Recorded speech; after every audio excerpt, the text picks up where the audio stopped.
Hey everybody, I am Sarah. Welcome back to Overkill. This is our new show, Overkill Unearthed, where we dig up albums that are not in the Overkill Reviews archive, and then we review them. Before we dive in, of course, I have to remind you, please head on over to Patreon to, and if you haven't subscribed to us on YouTube, please also do that.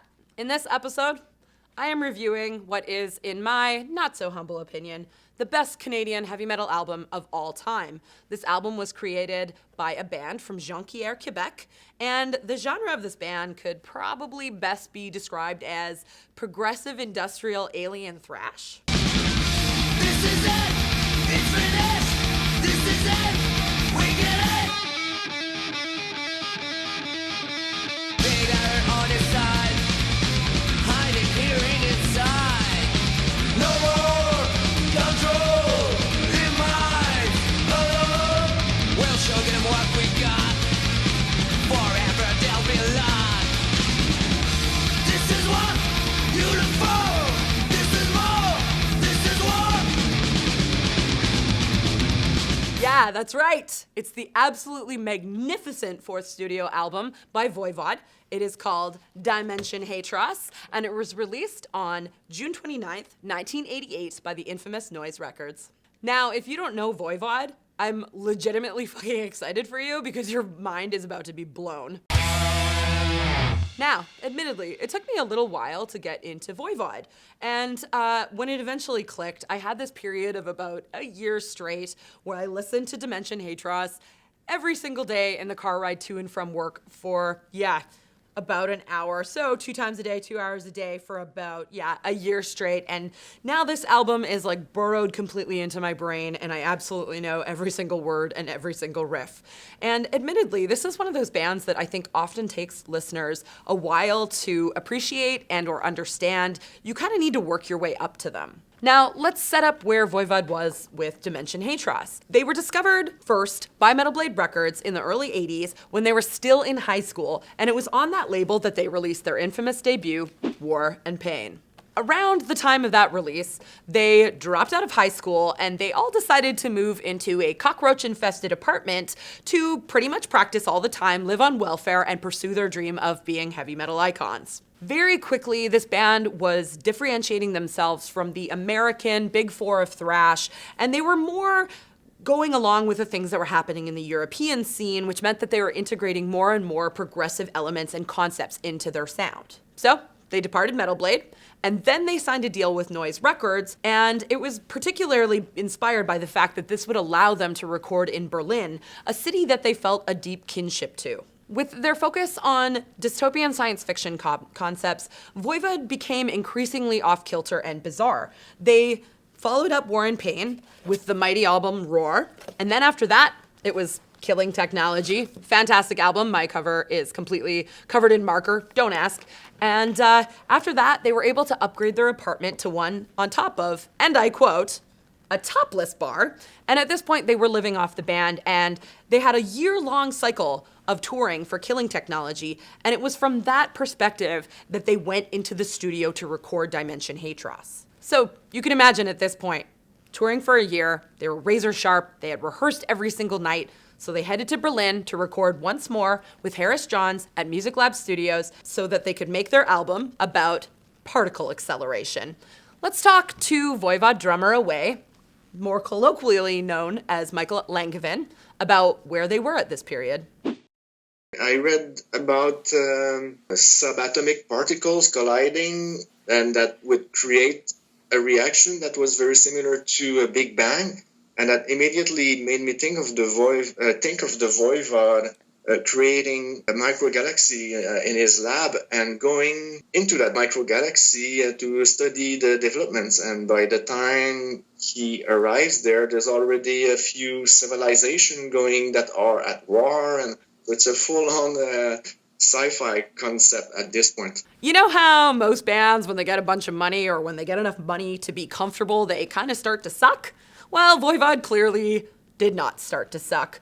With Dimension Hatröss, they just dived further and further into their bizarre interests and into their increasingly off-kilter musicality. So let's talk about that.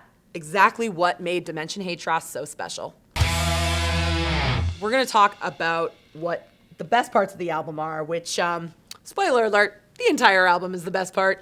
The first track on the album is called Experiment, and immediately you start hearing this like really weird oscillating noise and a very oddly timed progression, and eventually you hear Snake's very jilting spoken word style kick in, and you know it. You're in for something weird and something wonderful. Despite the extreme weirdness of this album, you're still being treated to incredibly catchy choruses. Just check out the songs Macro Solutions to Mega Problems or Chaos Mongers for very strong evidence of this. Our brains tend to associate choruses with musical structures that are repeatable, and this is one of those things that Voïvod is very unusual with. You often have no idea when they're going to stop or start or change a time signature or progression, and so your brain has a bit of a rough time kind of navigating around it, but despite that, you just feel completely hooked because you want to know where that change is going to come.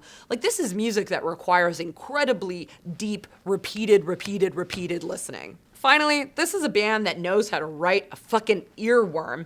Check out the ditty at the beginning of Brain Scar. It's so oddly engaging and damn, it just hooks you right in. And that's not to mention the really cold, strange effects that are used on this album. Evidently, the band was hitting metal sheets, recording that noise, playing it backwards, shifting it and pitching it in all these strange ways.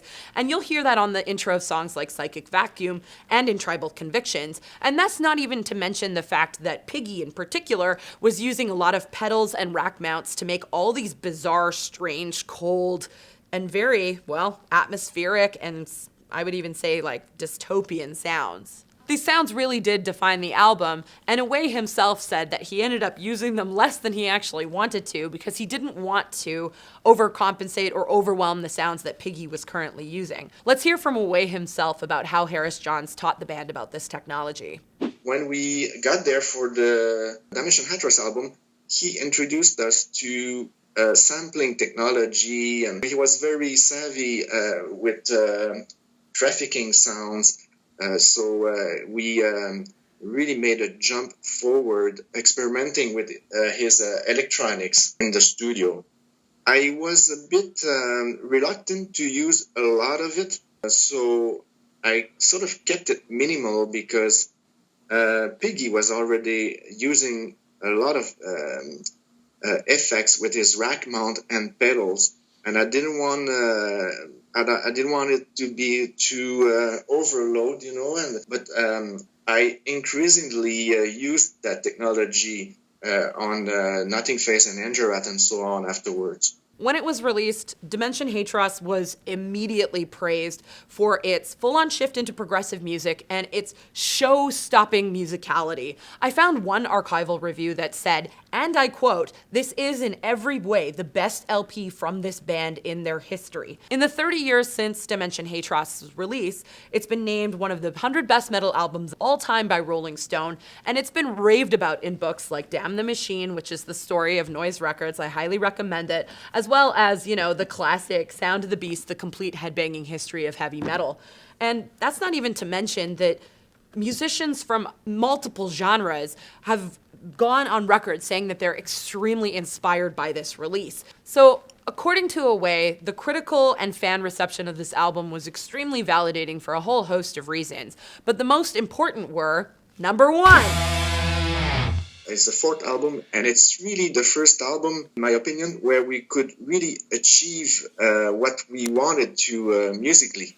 And number two, that it influenced musicians outside of the realm of heavy metal.